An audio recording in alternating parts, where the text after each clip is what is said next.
Olá pessoal, muito boa noite a você, advogado e advogada que está aqui no nosso perfil. Hoje eu quero trazer alguns temas importantes para você que atua com o processo de inventário ou para você que vai atuar com esse procedimento, né? Algumas coisas que a gente utiliza na prática da advocacia e eu considero importante que vocês conheçam para o exercício da advocacia com inventários, né? O primeiro que eu gostaria de ressaltar, o primeiro tema para a gente trabalhar aqui é sobre a concorrência, sobre a ordem de sucessão hereditária, sobre a ordem da sucessão legítima, tá?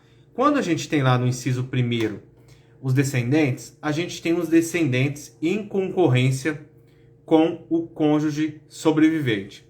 Aqui eu queria trazer para vocês um panorama para vocês realmente entenderem a concorrência entre o cônjuge e os descendentes. Quando a gente tem lá que os descendentes vão concorrer com o cônjuge, salvo o regime da... Vamos começar primeiro pelo regime da comunhão parcial de bens, se não houver bens particulares. Então, olha só. Salvo se o autor da herança não houver deixado bens particulares. Então, se ele deixou bens particulares, o cônjuge vai concorrer com os descendentes? Sim. A resposta é sim.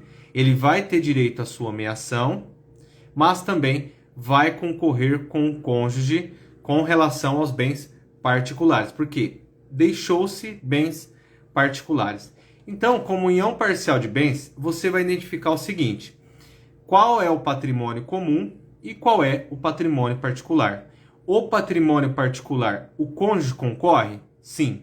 O patrimônio comum, o cônjuge concorre? Não. E aqui, como que a gente faz para a gente entender realmente por que o cônjuge não concorre? Porque ele já tem direito à meação sobre os bens comuns, né? 50% do patrimônio comum do casal no regime da comunhão parcial de bens, bens adquiridos após a constância do casamento, a título oneroso, constitui patrimônio comum do casal e devem ser divididos no importe de 50% para cada cônjuge, tá certo? Então, esse é o primeiro ponto com relação à concorrência entre cônjuge e descendentes no regime da comunhão parcial de bens. Se vocês olharem lá no inciso primeiro, eu quero falar aqui sobre outro regime de casamento, que é o da separação convencional de bens. Isso aqui gera muita dúvida também, por quê? Porque muita gente entende que o regime da separação convencional de bens, o cônjuge sobrevivente não concorre com os descendentes. E por que há essa interpretação? Porque no inciso primeiro, nós temos o regime da separação obrigatória de bens. Nós não podemos confundir separação obrigatória de bens com separação convencional de bens. Por quê?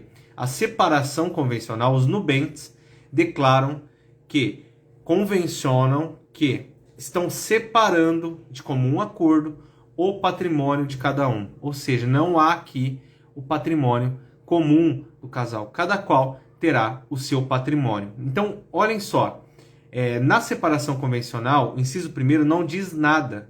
Então, qual é a interpretação, tanto literal e tanto teleológica desse inciso primeiro com relação à separação convencional? É que concorrência em descendentes e cônjuge no regime da separação convencional, o cônjuge sobrevivente vai concorrer. Então, o cônjuge sobrevivente concorre com os descendentes no regime da separação convencional de bens.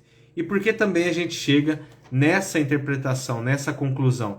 Porque todos os bens são particulares. Então esse é o principal ponto para você analisar se concorre ou não concorre. Nós temos lá também, no inciso primeiro, a questão da comunhão universal de bens, tá? O que acontece aqui na comunhão universal de bens? O que a gente tem que entender? O cônjuge, ele está desamparado com relação ao patrimônio deixado pelo autor da herança?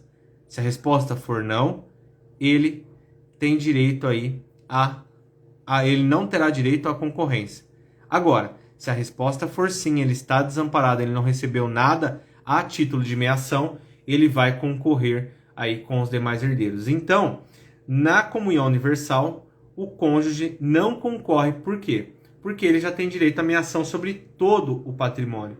Todo o patrimônio se comunica, tanto antes e depois do casamento, a título oneroso ou a título gratuito, tá? Então, olha só, outro ponto aqui, outro regime de casamento que a gente está vendo, que o cônjuge vai concorrer com os descendentes, tá? Agora a gente vai passar para o próximo ponto aí, que é o do regime da separação obrigatória de bens. Aqui nós temos a concorrência no regime da separação obrigatória entre descendentes e cônjuge. O que seria o regime da separação obrigatória? É o regime que a lei determina que deve ser adotado pelos nubentes. Ou seja, é um regime imposto pela lei. Então, os nubentes escolheram o regime da separação obrigatória? Não. Então, nós temos a súmula 377 do STF, que diz que o patrimônio adquirido após a constância do casamento constitui, se tiver comprovação de esforço comum do casal, comunicam-se e dá direito aí à meação com relação a essa parte, a essa cota parte, tá certo? Súmula 377 do STF. Então é importante que vocês conheçam aí essa súmula para aplicação com relação ao regime da separação obrigatória de bens, tá? Então, aqui a gente tratou agora sobre a concorrência entre descendentes e cônjuge. Agora, no inciso segundo, nós temos os ascendentes em concorrência com o cônjuge. E aqui, como que fica essa partilha com relação aos ascendentes e cônjuge, a questão da concorrência? Vamos lá. Aqui nós temos algumas regras que vai ficar fácil de você entender também. Se o cônjuge estiver concorrendo com os ascendentes de primeiro grau, pai e mãe do autor de herança, se tiver os dois, pai e mãe, ele vai tocar 1/3 da herança. O cônjuge vai tocar 1/3 da herança quando ele estiver concorrendo com ascendentes, os dois ascendentes de primeiro grau do autor de herança, tá certo? Agora, se houver apenas um dos ascendentes de primeiro grau concorrendo com o cônjuge, quanto que o cônjuge vai tocar? 50% da herança. Aqui a gente chega numa conclusão lógica. A gente está dividindo em 3, naquele primeiro exemplo que eu dei, e no segundo exemplo a gente está dividindo por 2. Esclareço para vocês que no regime na concorrência entre ascendentes e cônjuge, aqui na classe dos ascendentes nós não temos o direito de representação como nós temos nos descendentes. Então pode haver lá concorrência entre netos e o cônjuge sobrevivente. Netos do autor de herança com o cônjuge sobrevivente, caso não haja filhos, tá certo? E então a gente falou aqui dos ascendentes, concorrência com cônjuge, ascendentes de primeiro grau. Tanto os dois, pai e mãe, ou tanto se houver apenas um. Agora, quando a gente passa para a classe dos ascendentes de segundo grau, em concorrência com o cônjuge vai ficar, em qualquer hipótese, com 50%. Independentemente do regime de casamento. Tem ameação?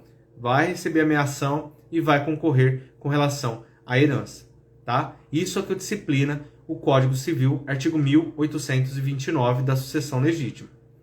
Então, olha só, concorrência do cônjuge com os ascendentes de segundo grau, ele já vai ficar com 50%.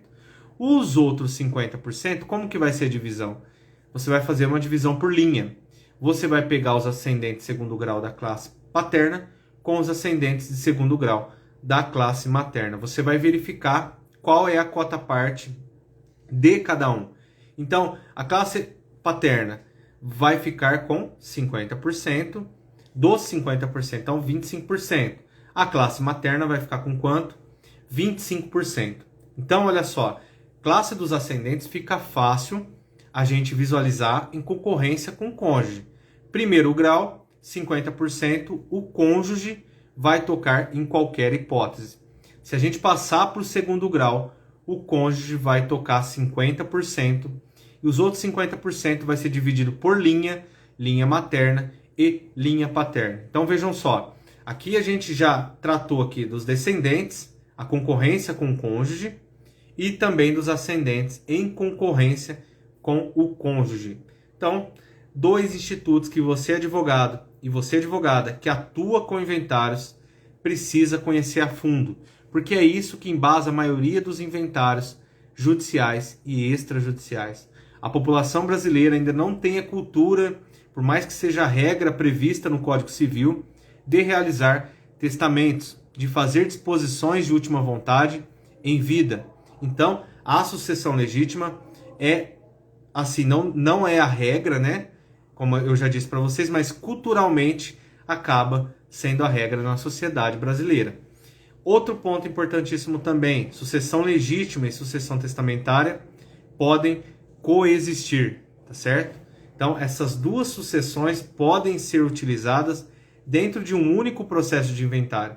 Disposições de última vontade e a sucessão legítima. Então, a gente trabalhou lá 1829, inciso 1, concorrência, cônjuge e descendentes, e inciso 2, cônjuge e ascendentes, tá certo?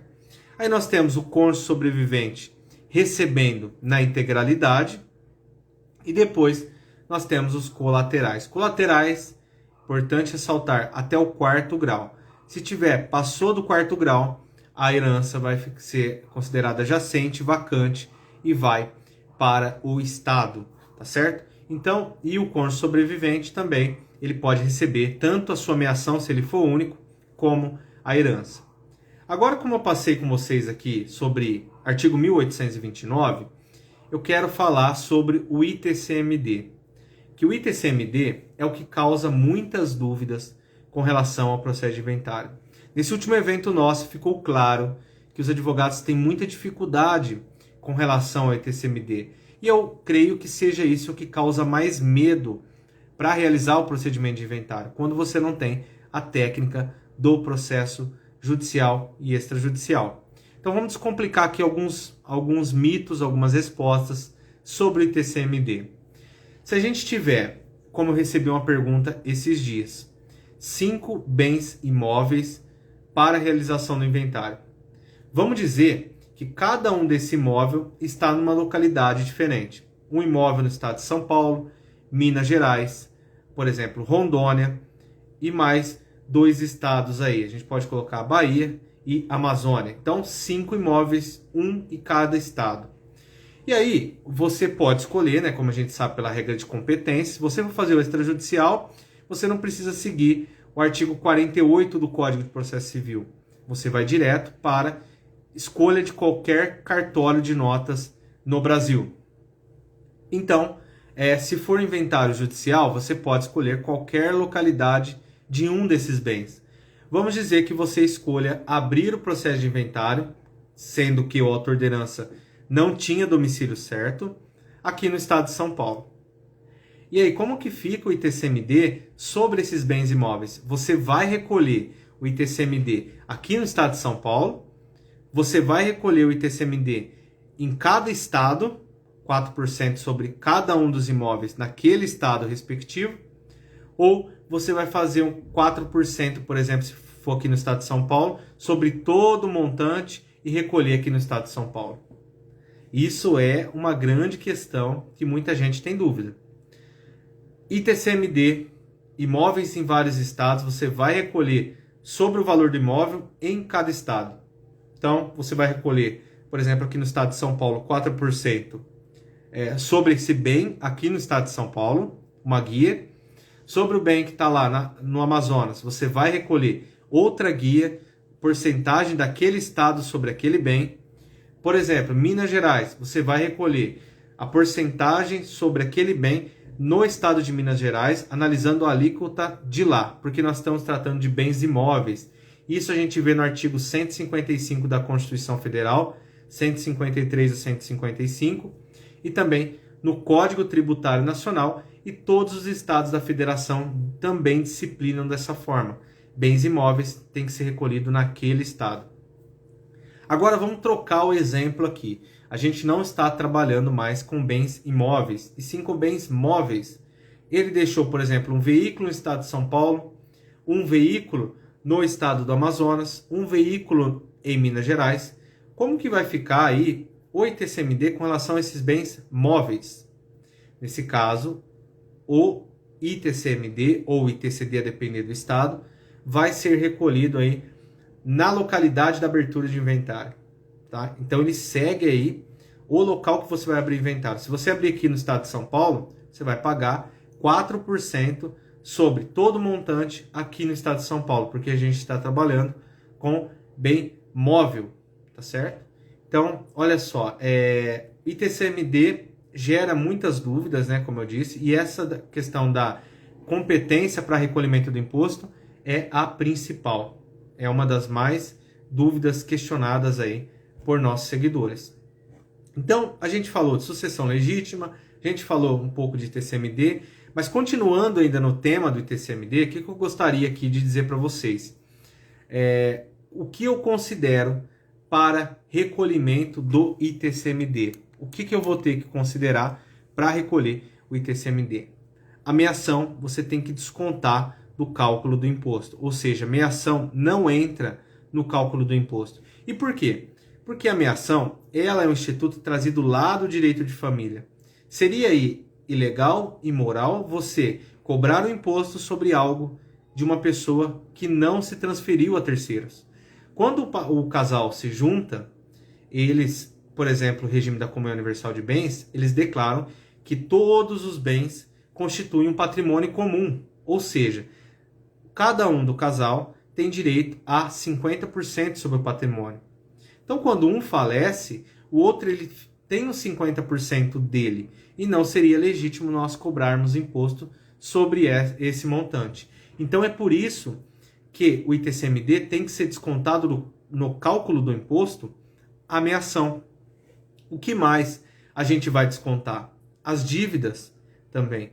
E por que descontar as dívidas? Porque o ITCMD ele incide sobre o que é transferido para os herdeiros. É como se você comprasse um bem imóvel, por exemplo. Você paga o ITBI? Você paga o ITBI, mas daquele montante que você está recebendo, ou seja, do imóvel. Quando há herança, não é legítimo cobrar ITCMD sobre todo o montante sem descontar as dívidas, porque não é o que efetivamente você está recebendo. Então, olha só, que aspecto importante também a questão do ITCMD com relação aí às dívidas, né, que devem ser descontadas, como eu disse para vocês.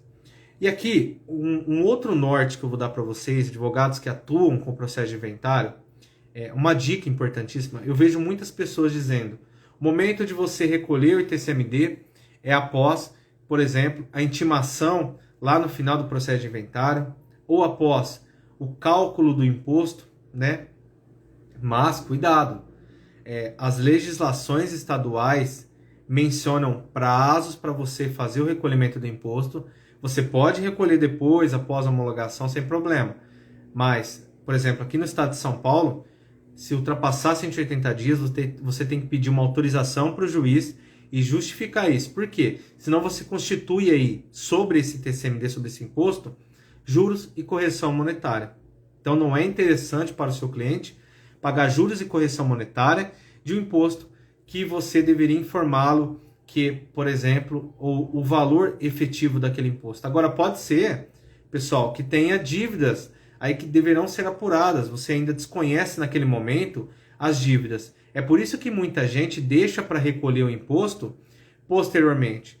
Como eu faço aqui nos meus processos de inventário? Tem dívidas? Eu vou recolher sobre aquele valor que naquele momento eu tenho em mãos, tá? Se eu não sei as dívidas ou se os herdeiros também disserem para mim, eu não sei qual é a dívida deixada pelo autor de herança ou ele não deixou dívidas. Então, eu vou fazer o cálculo do imposto considerando aquela situação. Surgiu dívidas, eu posso fazer um pedido de restituição. Vai demorar para receber? Vai demorar para receber. Só que você também não deixa o seu cliente aí com relação desguarnecido, com relação a incidir sobre esse tributo, imposto, né? Juros e correção monetária. Tá vendo? Por uma atitude de cautela. Agora, se houver dívidas ainda que serão aí liquidadas, que estão em discussão, o que você faz? Você pode recolher o valor devido ou não recolher Chegando perto do prazo aqui no estado de São Paulo, 180 dias, você justifica para o juiz e pede uma prorrogação desse prazo. Excelência. Em virtude da liquidação de dívidas, em virtude do cálculo das dívidas, requeira Vossa Excelência a prorrogação do prazo previsto no artigo tal, da lei estadual número tal, com base nessa justificativa. Em todos os casos, o juiz defere se você fizer essa alegação ou se tiver outra alegação aí que melhor lhe convir. Então, esses eram alguns pontos que eu queria tratar com vocês sobre TCMD. Agora, uma questão muito interessante também, que muitos advogados ainda não conhecem, né? Antigamente, como que a gente fazia no processo, quando a gente ia fazer o inventário extrajudicial e os clientes não tinham condições de pagar as custas do cartório? O que a gente fazia? A gente distribuía um alvará judicial, por exemplo, deixou dinheiro em conta bancária, por exemplo, você constatou. Excelência, requer a expedição de alvará judicial para a realização do inventário extrajudicial, conforme custas cartorárias em anexo, levantamento para realização do inventário extrajudicial, quitação do imposto e das custas do cartório. 99% dos casos, o juiz fazia esse deferimento. 100% dos casos, o juiz fazia o deferimento desse levantamento. É assim que a gente fazia antigamente, tá? Agora, com a resolução 35 e com a sua resolução 452, que atualizou, que criou aí, por exemplo, como eu vi esses dias na Isto É, na revista, um inventário ultra rápido, né? Um inventário aí, eu não lembro o termo correto aqui, mas é um inventário muito rápido. Ele nos livrou de fazer o ingresso da petição de pedido de alvará judicial. Olha só que interessante. Muitos advogados aí não sabem. O cliente chega no seu escritório, doutor, não tenho condições de fazer o inventário extrajudicial porque eu não tenho dinheiro. Aí o que a gente fazia antigamente? Alvará, às vezes demorava, entendeu? A gente fazia só a escritura de nomeação de inventariante para que não haja incidência da multa do ITCMD, isso aí a gente fazia.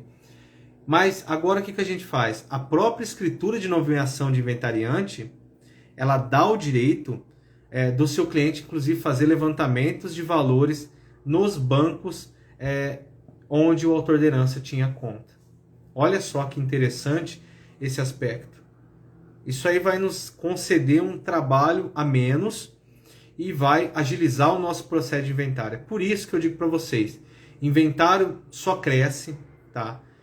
Poucos especialistas, você vê, quem não conhece a resolução 35 é o básico para você que quer fazer o inventário na via extrajudicial. E a resolução 452 de abril de 2022 é o mínimo que você conhece para fazer o inventário extrajudicial. O que você vai encontrar nessa resolução? Documentos, como que funciona a escritura de nomeação de inventariante. Olha só, são dois atos aí que você vai realizar e que ela vai te dar um norte para isso. Tá certo? Então, pessoal, leiam essa resolução número 35 para você que vai fazer o inventário extrajudicial. Utilize-se desse, se eu não me engano, aí, artigo 11, parágrafos 1º, 2º e 3º. Artigo 11, parágrafo 1º, 2º e 3º da resolução 35 atualizada do CNJ. Utilizem esse mecanismo para você agilizar realmente o processo de inventário do seu cliente. É isso que faz você ter sucesso na advocacia com inventários. É isso que separa você, especialista, de todas as pessoas, de todos os advogados que não são especialistas na área. Tá certo? Então, esse é o ponto principal para você que quer atuar com inventário, tanto judicial, tanto extrajudicial. Então aqui a gente tratou da sucessão legítima, a gente tratou aqui sobre o ITCMD, alguns aspectos relevantes, sobre a resolução 35 do CNJ para a realização do inventário extrajudicial, que é importantíssimo você conhecer. Olha só, 3 temas que nós tratamos aqui, um pouco mais aí de 20 minutos, que vai ajudar você na sua advocacia. E como eu disse, o ramo de inventário, a área de inventários, só cresce porque não é culturalmente à cultura da população realizar testamentos. Então, o inventário sempre, e mesmo que houver, pode coexistir juntamente com o testamento, tá? Porque nós temos vedação à doação total do patrimônio, inclusive para não desguarnecer o próprio cônjuge à época, tá? Você tem que deixar um patrimônio aí para garantir a sobrevivência desse cônjuge, tá? Então, esses são os aspectos principais. Agora, uma outra dúvida também que eu recebo com relação ao direito real de habitação. Se você for fazer o inventário, primeira coisa que você vai perguntar se tiver cônjuge sobrevivente para fazer a partilha. O que você vai perguntar? O senhor ou a senhora vai querer exercer aí o direito real de habitação? Sim ou não? Se sim, você tem que informar isso no seu processo de inventário. Não é automático, como muitas pessoas entendem, o direito real de habitação. Tá? Ainda mais quando a gente está tratando de meação que o cônjuge não está desamparado, não há justificativa para você deixar ele residindo no imóvel sem uma autorização judicial, sem um exercício do direito real de habitação. Tá certo? Então, olha só. Façam isso no seu processo de inventário quando do atendimento ao cliente. Solicitem para ele se ele tem interesse em exercer o direito real de habitação. Então, é mais um tema, mais um tópico que gera dúvidas e que você, advogado especialista em inventários, conhece ou vai estar conhecendo aqui agora para você fazer com relação ao inventário. Tá? Então, é isso. Eu agradeço a presença de todo mundo aqui. A gente vai continuar mais temas aqui agora na live, né? A gente tratou de concorrência lá, artigo 1829 do Código Civil. Se alguém tiver alguma dúvida aí também, estou à disposição. A gente falou sobre TCMD, tá? Meação, dívidas. Quando que a gente faz aí o cálculo do imposto, aonde que a gente recolhe efetivamente o imposto. O que mais que a gente tratou aqui também? Sobre direito real de habitação, que é algo básico que a gente deve conhecer. Resolução 35 do CNJ, que trata aí dos inventários, do divórcio, das partilhas extrajudiciais, e se aplica a nós também. Então, essas considerações são importantes. E aqui eu gosto de ressaltar para vocês uma questão importantíssima também, com relação a uma área de atuação, né? O advogado que atua com inventários, ele deve ser especialista nessa área de inventários. Assim como o advogado criminalista, assim como o advogado trabalhista, previdenciário. E porque em outras áreas esses advogados têm sucesso e no direito das sucessões você não vai ter sucesso. Trabalhando com inventário, você não vai ter sucesso. Boa noite, advogado Fernando Pessoa, grande criminalista aí. Maria Souza, muito prazer aí, sejam bem-vindos aí à nossa live. Então, por que você, advogado, você, advogada, não vai ter sucesso na sua advocacia? A gente tem talvez o costume de achar que nós não somos capazes de realizar determinada ação. Nós não somos capazes de sermos os melhores na nossa área de atuação. Eu estou aqui para dizer para vocês que isso é totalmente possível a partir do momento que você foca, você estuda e você trabalha, adquire prática daquela área que você está atuando. Então, são esses pontos principais também com relação. O que mais que a gente pode falar aqui também? Atendimento ao cliente no processo de inventário. Olha só aqui que situação que eu quero passar para vocês. No direito das sucessões, trabalhando especificamente com inventário, é uma área que a gente consegue cobrar consulta dos nossos clientes. E por que eu digo isso? Porque quando você atende o cliente nos direitos das sucessões, dificilmente você não entrega a solução para ele.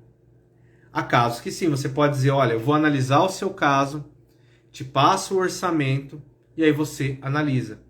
Mas o que o cliente espera? Ele espera que você responda as dúvidas que ele tem e qual é a direção que ele deve seguir. É isso que o advogado, é isso que o cliente quer no atendimento ao cliente. No atendimento ao cliente. É isso que o cliente espera quando ele está no atendimento com você, advogado, e você, advogada. Ele quer saber, doutor, qual é a cota parte que eu vou receber? Qual é a alíquota do ITCMD que vai incidir sobre a herança? Quanto eu tenho que pagar sobre a herança que eu vou receber? Como eu faço com relação às dívidas deixadas pelo autor de herança? O falecido deixou um seguro de vida. Como que a gente faz? Isso entra ou não entra no inventário? Então, é o seu trabalho aqui, no atendimento, que você já está exercendo. Quando você diz para ele, olha, seguro de vida, deixou o beneficiário? Deixou. Esse beneficiário vai lá e faz o levantamento. Olha só, você deu a solução para ele. Isso não precisa entrar no inventário. Olha que bacana, tá certo? E quando a gente tem também previdências privadas, né, previdências tanto VGBL, PGBL, você vai ter que diferenciar e você vai ter que explicar. Isso não entra por causa disso, isso entra por causa disso. Concorrência, cônjuge e sobrevivente, você, advogado, vai ter que resolver esse imbróglio aí no atendimento. Você vai ter que dar a informação correta. Ele quer saber. Se você não tiver segurança, você aguarda, diga que você vai passar o orçamento para ele e todas as informações que ele precisa. Pode ser até mesmo por escrito. Essa é a orientação que eu dou para os advogados no nosso treinamento. Se você não tem segurança naquele momento, cuidado. Não avance o sinal. Espere. Não ultrapasse a linha do conhecimento e da ignorância. Não ultrapasse. Aguarda, no dia seguinte você vai passar as informações corretas para ele. Tá certo? Olha só. Então, um ponto importantíssimo é você saber esperar e você conhecer aquilo que você está falando. Esses dias eu recebi uma pessoa, né, que eu já conhecia, né, mas quando do atendimento agora para fazer a realização do inventário, olha só o que ela me disse, né, doutor, eu ainda não conhecia, quando eu fiz o inventário da outra vez, a gente teve que fazer uma sobrepartilha, olha só, e sabe por que isso ocorreu? Na hora já me veio, porque surgiram bens após, ou haviam bens de difícil divisão. Ela disse não, porque um cônjuge teria que ter entrado aí na herança, na partilha da herança, ficou de fora, o cartório realizou, e agora a gente vai ter que fazer a inclusão dele, porque o cartório de registro de imóveis acusou que esse cônjuge aí do herdeiro teria direito a aquela herança e você não coletou. E o advogado na época lá não coletou a anuência do cônjuge. Não teve a participação desse cônjuge. Então a gente tem que tomar muito cuidado com relação a essas informações. O cliente quer saber realmente aquilo que vai acontecer. E quando você fala que o cônjuge do herdeiro não tem direito, olha só a importância. Ele está confiando naquilo que você está falando. Ele está tranquilo com relação à informação que você passou.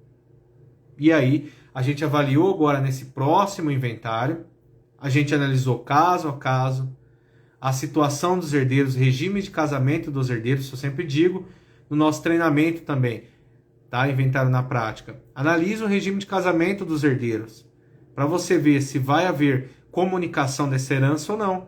Se houver comunicação, o cônjuge tem que participar. Tá? Porque isso, vamos dizer aqui, olha só, que poderia ter acontecido, mas provavelmente não se ia conseguir concluir. O herdeiro renunciar à herança. Olha só, o herdeiro renuncia à herança, sendo que o cônjuge tem direito e não participou. Isso pode causar até uma anulação. E, logicamente, o cartório de registro de imóveis, aí, esse grande auxílio que dá para o inventário extrajudicial, porque você sai com a escritura, você tem que registrar se houver bens imóveis. E se tiver alguma irregularidade, o cartório de imóvel não vai realizar essa averbação, tá certo? Olha só. Então, mais um ponto aí de atenção. Agora eu vou responder algumas perguntas aqui. Doutora Maria Souza pergunta que fez o inventário, né? Queria vender a casa, mas a filha tem restrição. Ela está no inventário quando você fez o inventário, mas os herdeiros têm... Quando fez o inventário, mas os herdeiros têm restrição. Então, tem que analisar aqui, Maria Souza, a dívida que sua filha tem, para ver se não vai haver habilitação. Aí, se o inventário já concluiu, beleza. Agora, o que a gente tem que ver, que a gente tem que ter noção, é se, por exemplo, se o inventário estiver em andamento, os credores não vão habilitar o crédito no inventário e vai ser descontado da sua filha. Mas vender, não vejo problema aqui com a venda. Se não tiver restrição com relação ao imóvel, eu não vejo problemas, mesmo que ela tenha dívida, mas aí também a gente tem que analisar se não há aí uma questão de fraude à execução. Tá? Então tem que analisar realmente a fundo todos esses fatos para que você verifique qual é o caminho correto. O ideal é ter os documentos, saber realmente o que aconteceu para você avaliar. Tá? Então esse é o ponto que eu falaria para você, sem aí adentrar no mérito com base apenas no que a gente está tratando aqui. Mas se a dívida é da herdeira, ela pode fazer a venda do imóvel, que no caso aí deve estar em condomínio, né? Faz a extinção, faz a venda do imóvel. Aí o credor que pode pedir a habilitação ou bloqueio no processo de inventário. Então, já terminou o inventário, aí eu vejo que ela pode fazer a venda. Mas cuidado aí para não considerar uma fraude à execução, tá? Verifique bem essa questão aí. Ou então diga para ela fazer uma negociação com o credor, tá certo? É uma possibilidade, isso pode salvar aí o patrimônio de vocês, para que não haja uma penhora aí com relação a isso aí, a essa herança que ela recebeu. Tá certo? Mais alguma pergunta? Vamos aproveitar para a gente discutir mais temas aí com relação ao inventário, né? Para a gente dirimir algumas dúvidas, dúvidas místicas aí com relação ao processo de inventário. Um outro ponto também que a gente recebeu no nosso evento e não causa estranheza porque é realmente o que os advogados pensam, né? Com relação aí à demora no processo de inventário. Meu inventário está demorando, tem 2 anos, tem 3 anos. E aí, o que eu falo para vocês? A demora do inventário, ela muitas das vezes envolve a questão procedimental, o não conhecimento do advogado com relação ao procedimento de inventário. Mas também nós temos o ponto, logicamente, que a gente não pode ignorar isso, a demora jurisdicional da justiça. Isso é um ponto importantíssimo. Quando há demora jurisdicional, a gente tem normativas para fazer representações dos juízos.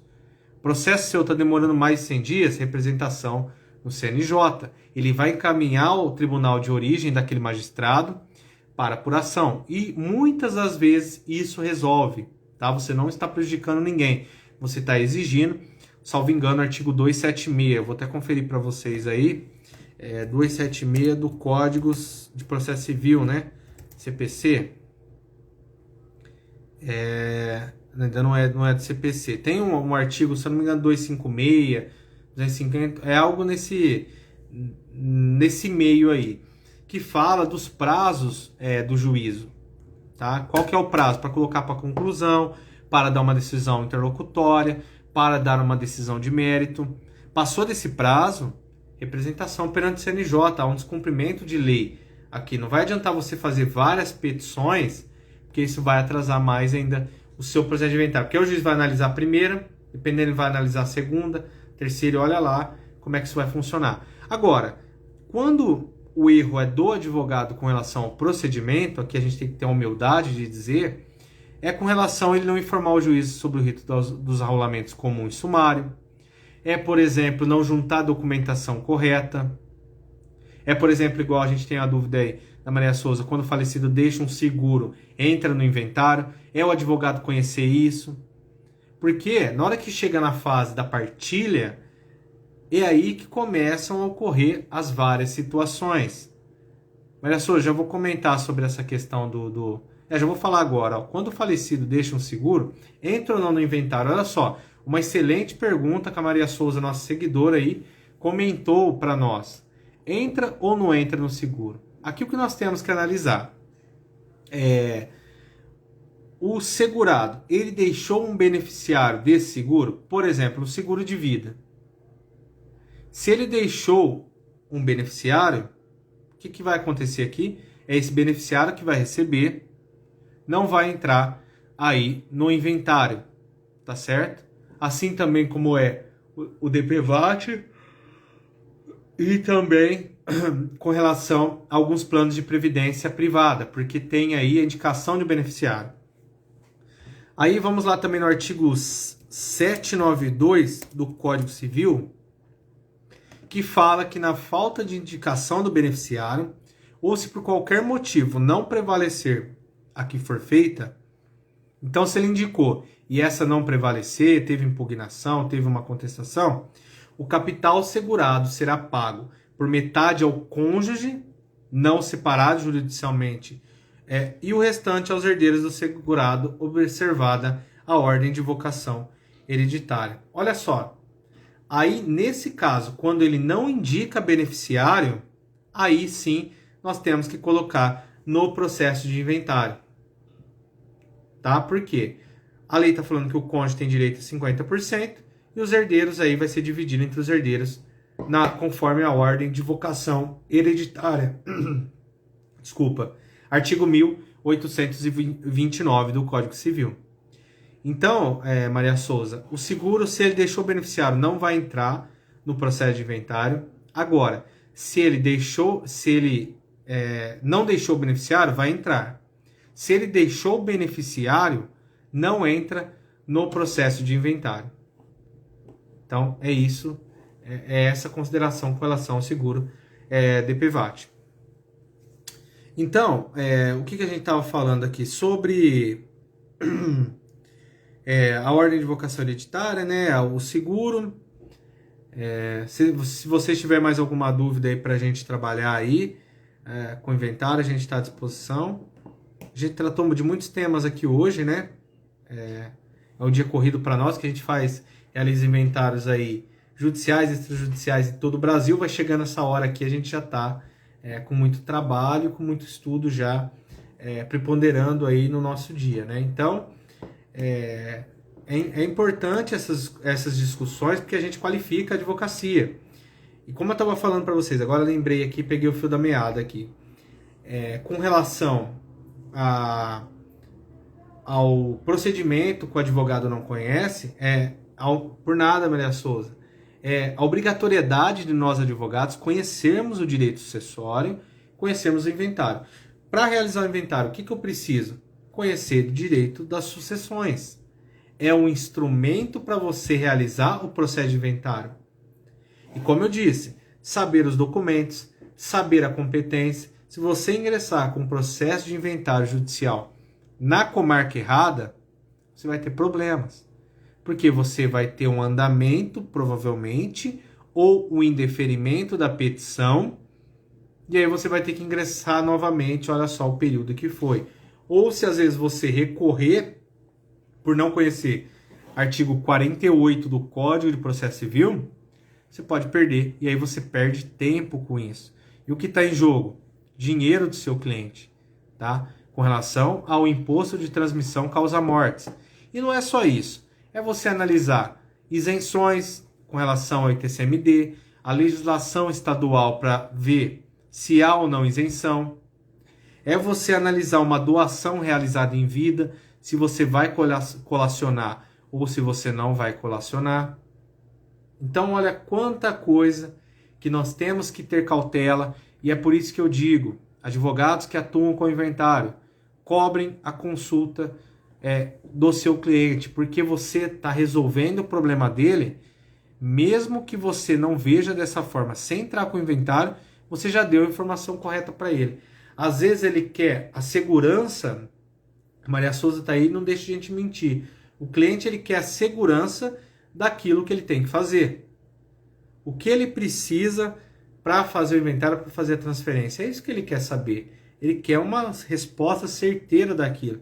Se você cobrar, você vai dar a resposta correta para ele, você vai estar recebendo uma contraprestação pecuniária para fornecer a informação correta, porque você é especialista e você demandou um grande tempo, uma grande experiência, grandes atividades de inventário para conseguir trazer a conclusão do procedimento para o seu cliente, tirar aquela dúvida que tanto aí dificulta para ele. Muitas vezes também, eu já atendi vários casos no escritório, que o cliente ele quer, às vezes ele não quer nem abrir o processo de inventário, mas ele quer entender. E não é não abrir porque ele naquele momento não é interessante para ele.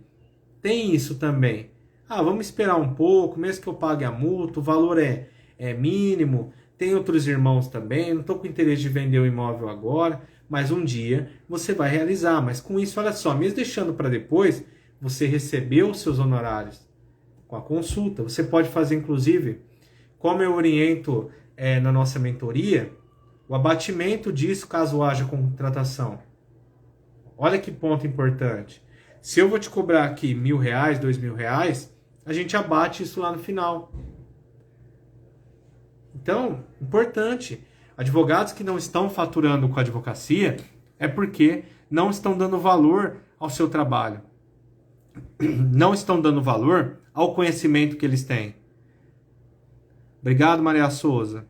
É muito bom também ter a presença de vocês na nossa live, né, com dúvidas, com sugestões, para a gente descomplicar a área de inventários, né, para a gente trazer segurança tanto para os clientes, tanto para os advogados. Quanto mais a gente dissemina o conhecimento, aí, pulveriza o conhecimento para todos, toda a sociedade ganha, porque vai ser uma sociedade com certeza mais igualitária e mais justa aí. E na proteção, cumprindo aí nossos preceitos aí do advogado constitucionais, né, de defender a sociedade. Então, olha só, você que não fatura na advocacia, você não está dando valor ao seu conhecimento e às oportunidades que o mercado te proporciona para você atuar. Pense nisso. Valorize seus ideais, valorize o seu conhecimento, valorize a sua experiência na prática, valorize os inventários que você realizou e precifique. Precifique de uma forma que você realize o procedimento de uma forma que se sinta feliz com a profissão que você exerce. É assim comigo hoje, mas eu entendo também como muitos advogados se sentem quando não conseguem o faturamento no seu escritório. Advogados, tanto pessoas físicas, pessoas jurídicas, que necessitam de algum apoio para chegar ao seu objetivo. O meu intuito é ajudar advogados e advogadas a faturar mais de R$10.000 por mês atuando com esse procedimento. Isso é possível? Eu mostrei para vocês no nosso evento Advogando com Inventário a possibilidade de você conseguir isso de uma forma estratégica, porque você não quer saber fazer o inventário, você quer saber como faturar com inventários. E é isso que a gente ensina no nosso treinamento. Como fazer e como faturar. É um combo, a união desses dois procedimentos. Mais uma pergunta. O companheiro da minha filha faleceu e deixou um seguro, não fez inventário por problema pessoal. E deixou um seguro, não fez inventário por problema pessoal, ela pega o seguro? Sim, se ele declarou ela como beneficiária, ela vai receber o seguro, mas se não, ela entra aí na ordem de sucessão hereditária, como eu disse para você, do artigo 792 do Código Civil. Então ela tem direito, sim, você primeiro pode fazer uma ação de reconhecimento de união estável se ele não declarou ela como beneficiária, e aí você pode cumulativamente ingressar com o processo de inventário. Tá? Se ele não deixou ascendente, ela vai receber na integralidade. Agora, se tiver filhos e ascendente, ela fica com 50%, porque aqui nós temos uma equiparação entre cônjuge e companheiro, salvo engano aí, artigo 1792, ou 1730, que trata aí do cônjuge, do companheiro. Então, ela, equiparada a cônjuge, tem direito sim a receber esse seguro, tá certo? Então, você pode dizer para ela, procurar o advogado de confiança dela, para ela fazer esse procedimento aí. Então, hoje a gente tratou, olha só, quantos temas aí com 1 hora de live que a gente trabalhou, né? São inúmeros. O direito das sucessões não acaba aqui. O inventário, o procedimento, é só uma pequena parte de todo o processo, de um todo, né? Que é o processo de inventário. Porque a gente tem várias formas, a gente tem vários procedimentos. Há impugnações, primeiras declarações, há impugnações aí com relação à nomeação de inventariante. São várias situações dentro do inventário que podem ocorrer, que tanto pode atrasar, que tanto pode agilizar, a depender da situação. Aquele inventariante que não está dando devido andamento ao processo de inventário. Olha só, a hipótese dele poder ser removido e poder nomear-se outro para agilizar esse procedimento. Então, isso é um importante instrumento, né? Todo o inventário é um jogo, né? É um procedimento de jurisdição voluntária, como muitos denominam a doutrina. Tem também em contrário, que falam que o inventário é um procedimento contencioso, né? Mas há também aqueles que dizem que o inventário é um procedimento de jurisdição voluntária e por isso ele se sujeita aí a essa situação de poder trazer uma efetividade maior com relação a esses pontos, as impugnações aí que eu mencionei. Então é isso, pessoal, nossa live de hoje aí, nós já estamos aí com 52 minutos falando sobre direito das sucessões, sobre concorrência entre ascendentes, descendentes, cônjuge. Nós falamos também sobre inventário extrajudicial, artigo 35, resolução 35 do CNJ. Nós falamos aí também sobre ITCMD, base de cálculo, competência. E nós tratamos aqui um pouquinho no final sobre seguros, né? Como a nossa seguidora Maria Souza aí nos bem abrilhantou com suas perguntas aí, trazendo mais esclarecimentos para a nossa live. E nós falamos um pouco também sobre atendimento ao cliente, né? A importância do advogado se valorizar e valorizar também o conhecimento que ele adquiriu ao longo de tantos anos de estudo e da sua experiência prática. Então, pessoal, alguém tem mais alguma pergunta aí que eu possa ajudá-los, que eu possa contribuir para o sucesso da sua advocacia, para que você consiga o faturamento que você espera? Se alguém tiver alguma dúvida aí, estou à disposição. Aqui não tem hora para a gente encerrar. Aqui a gente começa, a gente termina a partir do momento que todos aí estão com segurança com relação às suas dúvidas, que todos aí estão com as suas dúvidas sanadas com relação ao processo de inventário. Fiquem à vontade aí para perguntar. Então, essa principal, não sei se tem mais algum tema que hoje eu gostaria de falar para vocês aí. Eu acho que seria essas as considerações principais com relação ao inventário, né? A gente pode tratar o Dr. Felipe Furtado aí, herdeiro que morava com decujos por 20 anos sem pagar nada, pode usufruir de usucapião. Morava com a decujos por 20 sem pagar nada, pode-se usufruir da usucapião extraordinária. Doutor, aqui tem um ponto importante, né? Isso aí tem muita discussão na jurisprudência com relação ao cabimento do usucapião. Se ele for herdeiro único, aí, logicamente que você pode fazer essa tentativa. Talvez aí o grande impacto disso seria sair de não ter aí o recolhimento do ITCMD, do imposto em TCMD. Porque senão eu veria aí que caberia mais facilmente você fazer aí o inventário, né? Eu acho que o inventário nesse caso aí seria o mais prudente. Tem que analisar logicamente o que está acontecendo, né? Mas há possibilidade sim de usucapião, nós temos uma jurisprudência vasta STF, STJ e tribunais superiores do cabimento do usucapião de bens do espólio. Então, é totalmente possível sim. Agora analise cada caso. E o que é importante disso que o Dr. Felipe trouxe para nós? Isso aí a gente pode tratar num tema de uma live, porque isso aí gera muita discussão e é interessantíssimo isso também. Quando a gente tem um bem lá sem registro, o que eu pondero para ver se eu vou incluir no inventário ou não? Olha só.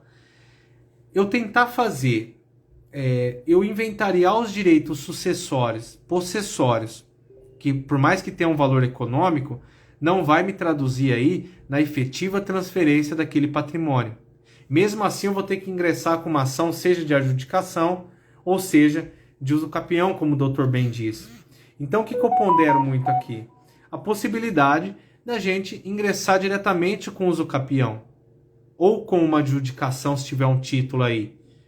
Né? Por quê? Você vai incluir isso no inventário, você vai inventariar direitos possessórios, você vai recolher imposto sobre isso, e você não vai ter a efetiva transferência desse patrimônio, porque é direito sucessório. Então, doutor, o que eu orientaria aí é você analisar a jurisprudência do seu estado, mas que há o cabimento sim do usucapião, então você pode sim fazer. Analise o caso para ver se compensa. Se compensar, se o imóvel tiver registro, aí eu orientaria a fazer o inventário. Agora, se tiver mais herdeiros, e ele era o único que morava nesse patrimônio, nesse imóvel, você pode pensar em fazer a usucapião extraordinário. Tá? Eu ponderaria muito aí, eu tomaria uma cautela, porque se houver outros herdeiros, aí tudo bem. Agora, se ele for herdeiro único, talvez o juiz aí ele pode considerar que está havendo uma confusão de procedimento e ele vai pedir para o doutor abrir o processo de inventário. Tá? Não sei se ficou claro aí, espero tê-lo ajudado, mas há possibilidade sim de você fazer usucapião, tanto extraordinário ou qualquer modalidade lá prevista para usucapião. Então, isso é importante também. A gente pode trazer esse tema também numa live sobre regularização de imóveis no processo de inventário. Olha só que tema, né, interessante para a gente debater aí. Isso é importante. Por nada, um abraço, viu? Então a gente tratou hoje de todos esses temas aí. Se alguém tiver mais alguma dúvida aí, sintam-se à vontade, sintam bem recebidos aqui para a gente dirimir todas as questões aí que vocês tiverem, para a gente formar, por exemplo, uma advocacia mais forte. Um advogado ajudando o próximo, né? É importante. Tem coisas que eu não vou ter a expertise do doutor, por exemplo, e vice-versa. Então a gente se comunica, se compartilha todo esse nosso conhecimento, que é o importante para a advocacia. Então, pessoal, se ninguém tiver mais perguntas, a gente vai caminhando aqui para o encerramento. Queria agradecer muito aí a participação de todos vocês, seja quem entrou depois, seja quem entrou mais no início. A live vai ficar gravada para vocês também. Vocês podem voltar e assistir todas elas. Se tiver sugestões de temas para a gente tratar nas próximas aulas, um tema específico para a gente ir do início ao fim, só daquele tema, dirimir todas as questões relacionadas a um determinado tema que pode estar ocorrendo aí com vocês no processo de inventário. Futuramente a gente vai abrir o nosso canal no YouTube, a gente vai conseguir fazer as transferências direto no canal nosso do YouTube, Direito e Família na Prática. Quem não conhece também te convido a seguir, porque as lives daqui a gente vai fazer a postagem lá e futuramente, no futuro mais próximo, a gente vai fazer a transmissão simultânea. Instagram, YouTube e Facebook também, tá certo? Então, pessoal, um abraço a todos vocês, fiquem com Deus, Deus abençoe aí e até a nossa próxima live aí na terça-feira. Se tiverem sugestões, eu fico à disposição para ajudá-los e fica um convite também para os doutores que nos acompanham, se quiser participar também das nossas lives, estaremos à disposição. Vocês podem fazer o pedido aí e a gente pode conversar, fazer um bate-papo aí ao vivo sobre inventário e partilha de bens, tá certo? Um abraço, então até a próxima na terça-feira.